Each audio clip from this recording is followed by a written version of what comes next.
We're in our third study in the book of Philippians. We're using the book-by-book study guide, which you can obtain from biblicalframeworks.com. And we're looking at Philippians chapter 2, verses 1 to 11. And the theme is, your attitude should be the same as that of Christ Jesus. But we begin first section looking at verses 1 to 4 of Philippians chapter 2. And there it's, well, what's going on is, if you remember at the end of chapter 1, he said, whatever happens, live as a citizen worthy of the gospel of Christ. And then he says, I'll know that you stand firm in one spirit, contending as one with one mind for the faith of the gospel without being frightened. So that citizenship, he'll come back to that later in the letter, but this incredible unity of mind. So how can there be this unity of mind? If living as a citizen of God's kingdom, what the way that Paul will know that they're doing that is if the Philippian Christians are united in their thinking, in their mind, and in the way they live. How are they going to do that? Well, that's what we're getting into here in Philippians chapter 2. One in spirit, one in purpose, one in mind, unity. How is it going to happen? Let's see what he says.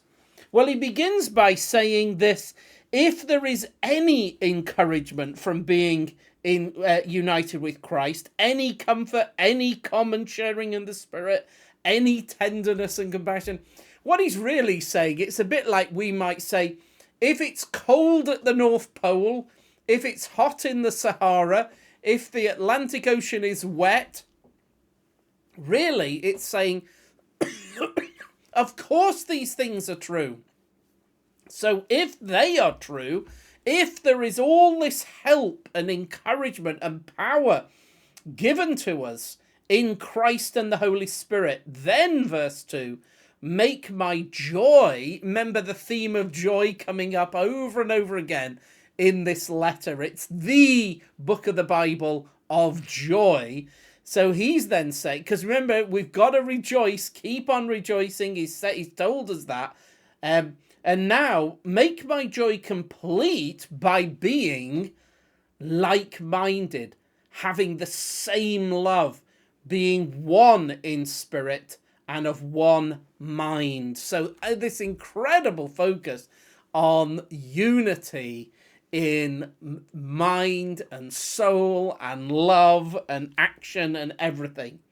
So if there are all these resources for us in Christ and by the Spirit, we must be able to have this unity. That's how we know. So it's kind of like, sometimes people talk very abstractly about being in Christ, or what the status, a righteous status, or the status that we have. Paul knows all those things are true. We thought about that in our first study. But really he's saying, now look, it's not just ideas, it's not just status. If there is all this benefit of being united to Jesus, it must show up in our unity together. Like-minded, same love. Can we be like-minded, think the same? Well, it's interesting that the theme throughout is, you remember when he said, the gospel is advancing because non-Christians are getting it, but the Christians are giving themselves to sharing the gospel. And all the way, look how often he speaks about the gospel as the fruit. Meaning this, that how can Christians have one mind? How can they think the same? How can they be united? I find that, if we pursue it as a goal in itself, I find it doesn't happen, because what we end up doing is focusing on what our differences and trying to solve them case by case. Where I found great unity with Christians from all kinds of church backgrounds is when we're standing together trying to declare the gospel and explain Jesus and declare his good news. Sometimes at Speaker's Corner in London, I remember there's as Christians standing together, trying to declare the reality of the Trinity and Jesus and the cross and the resurrection. And then there's huge opposition sometimes. And then we might see this in places in the world where there's great persecution and opposition against the gospel.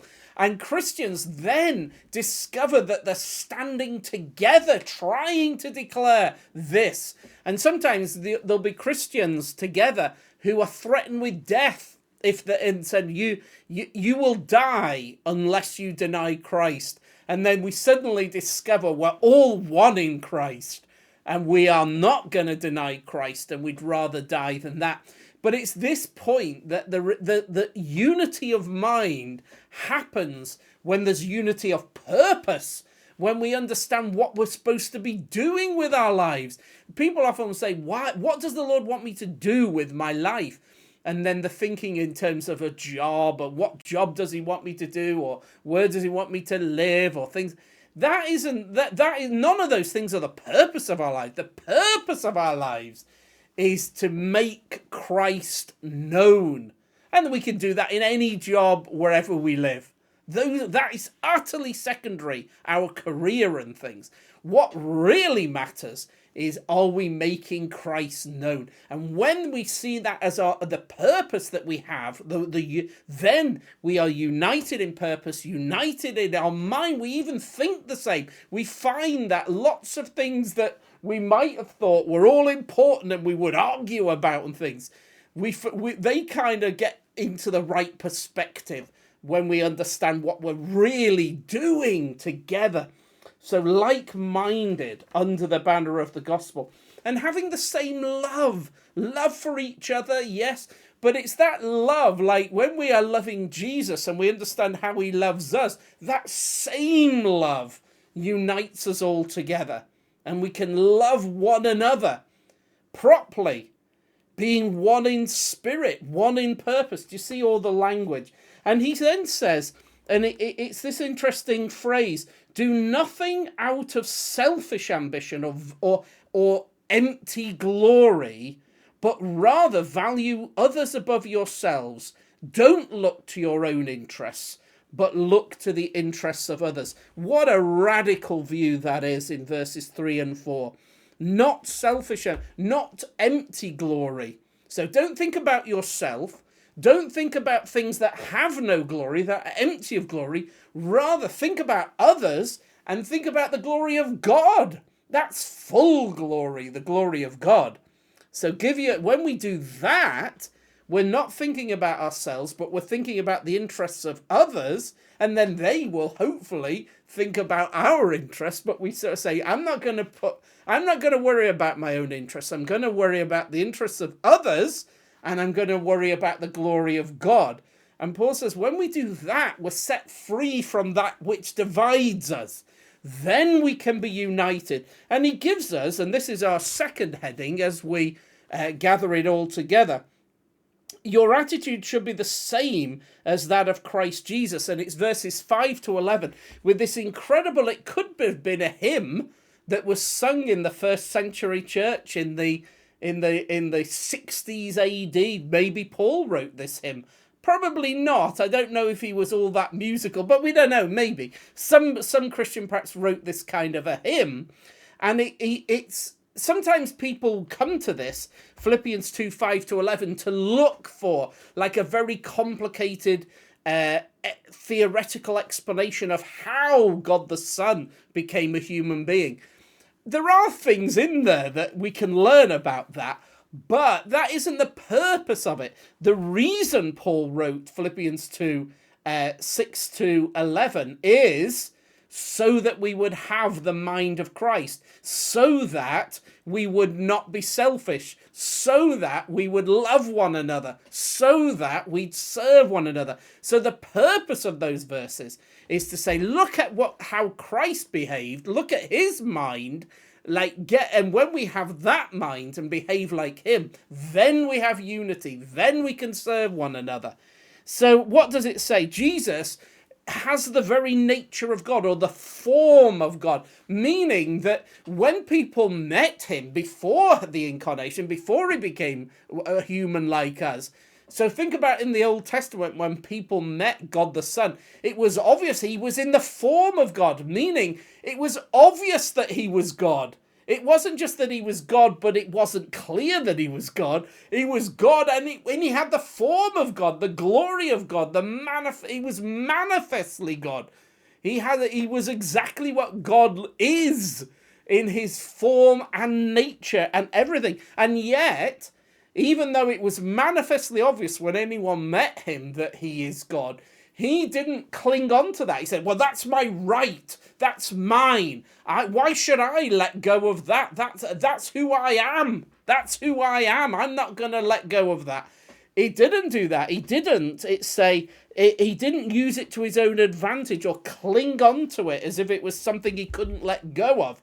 But rather, verse 7, he let that go, and it says made himself nothing. It's almost like let everything go. Let everything go for the sake of others and for the sake of this mission of God that he had been given. And so he took the very nature of a servant and became so he appeared to be nothing more than a human. And of course, many people looked at him and said, well, he is obviously a human, but they looked at him and thought he's nothing more than a human, because he so completely emptied himself of all that form of God that people looked at him and said, well, there's nothing special about him. And yet he humbled himself. And he kept on this path of humility, selflessness, serving others, fulfilling the glory of God, until it took him to the cross. Death, but not just any death, a cursed death, a God-forsaken death on the cross. That's how far he would go. There were no limits to his service and selflessness. That's the example. And then from verse 9, the encouragement is, in a way, to say, now, if we take that path, there is glory to come. There's God's glory that we will share in. If we do this and do not pursue selfish ambition, but actually serve others and work for the glory of God, make that our treasure rather than things that are empty of glory, then look what happened to Jesus. Because he did this and went on the path of humility and service, that brought divine glory and honor. And so that now he has the name that is above every name. There's no one greater. But why? Because no one has served with humility as much as him. And eventually everybody will recognize this, the glory of Jesus that is demonstrated by his service and humility. And so the lesson is, as Paul would say, let us follow that example and have that mind of Christ in ourselves. Then we can have church unity, love one another, serve one another.